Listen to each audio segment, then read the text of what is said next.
Why are B-2 stealth bombers being deployed to Guam, and what could come next?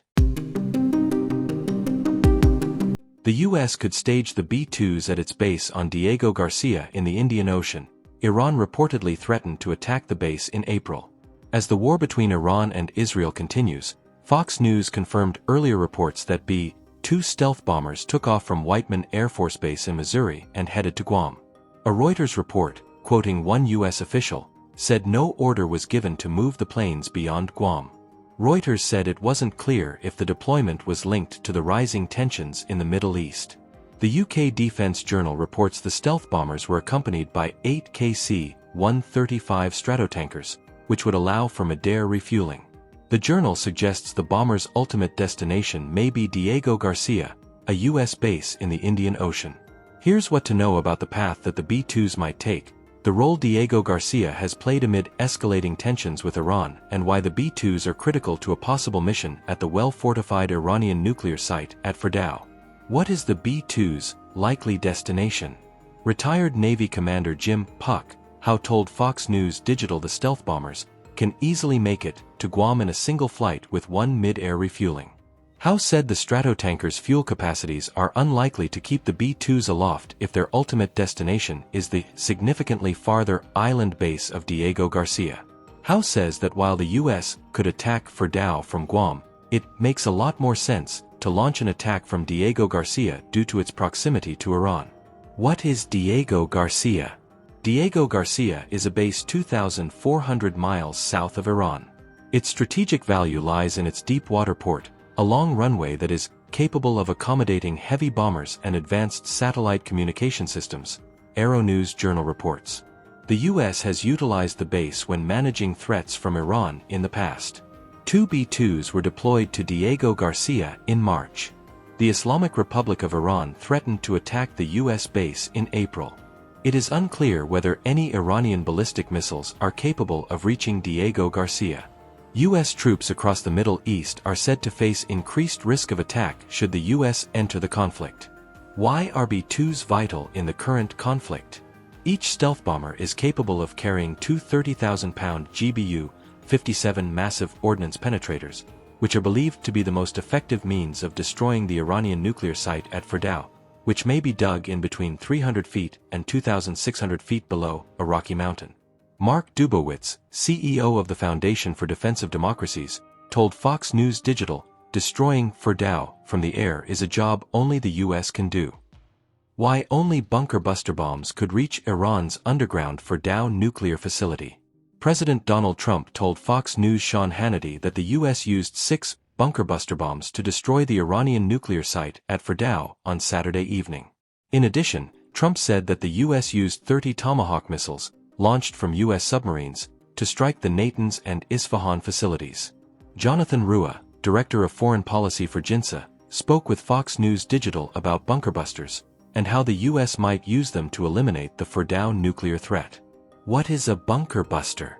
Rua said bunker busters are munitions designed to use the force of gravity to penetrate through any mixture of earth, rock, and concrete before the bomb itself then explodes underground.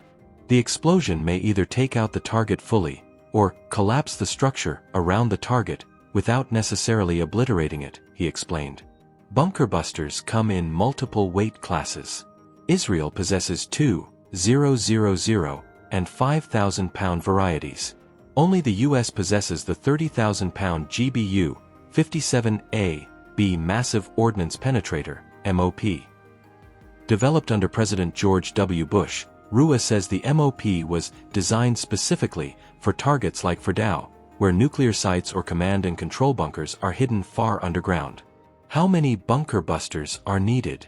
Rua said that the number of munitions required to target Fordow depends on the depth of the facility. The Foundation for Defensive Democracies states that Fordow's facility is between 60 and 90 meters, 196 to 295 feet, below ground. The Director General of the International Atomic Energy Agency, IAEA, Rafael Grossi, told the Financial Times last week that the facility reaches 800 meters underground. Rua said Grossi, who has been to the Fordow facility, may have been trying to message, "Hey, military action is not the solution here." The MOP is said to have a penetration depth of 200 feet. Rua said that given Fordow's distance underground and the difficulty of penetrating the rocky mountainside the site is dug into, the U.S. would likely use a technique called burrowing, in which a B-2 Spirit stealth bomber would drop several MOPs in succession, one after the other. Fordow poses a unique target.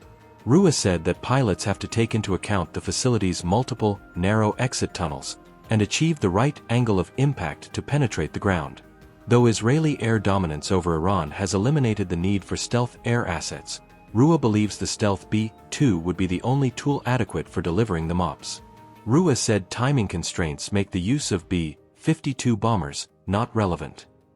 Additionally, Rua explained that talk of loaning B-2 bombers to the Israeli Air Force is a dangerous distraction.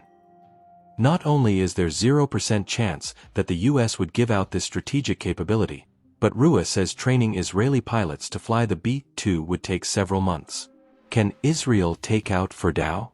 Mark Dubowitz, CEO of the Foundation for Defensive Democracies, told Fox News Digital that destroying Fordow from the air is a job only the U.S. can do. Iran warns U.S. joining conflict would mean all-out war, refuses demands to give up disputed nuclear program.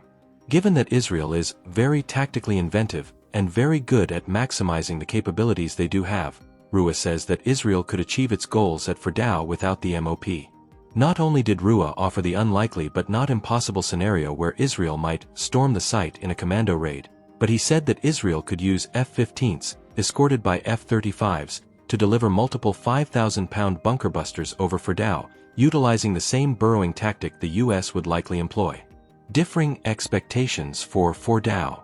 The U.S. and Israel are likely to have different goals in targeting Fordow, Rua said. Americans tend to think of obliterating targets, Rua said, whereas Israel would probably be fine with saying they knocked back the operations there by a year or so. Rua estimates that the bunker busters may not completely destroy the facility, but that it may be considered a success if it were to knock out the power source to Iranian centrifuges, or making the air too polluted for centrifuges to operate. Israel has successfully knocked out the other parts of Iran's fuel cycle, in Natanz and Isfahan, Rua said. If you want to prevent a nuclear Iran, Fordow is a big part of that, Rua said. But it's only just a part of what still needs to be done and thought about.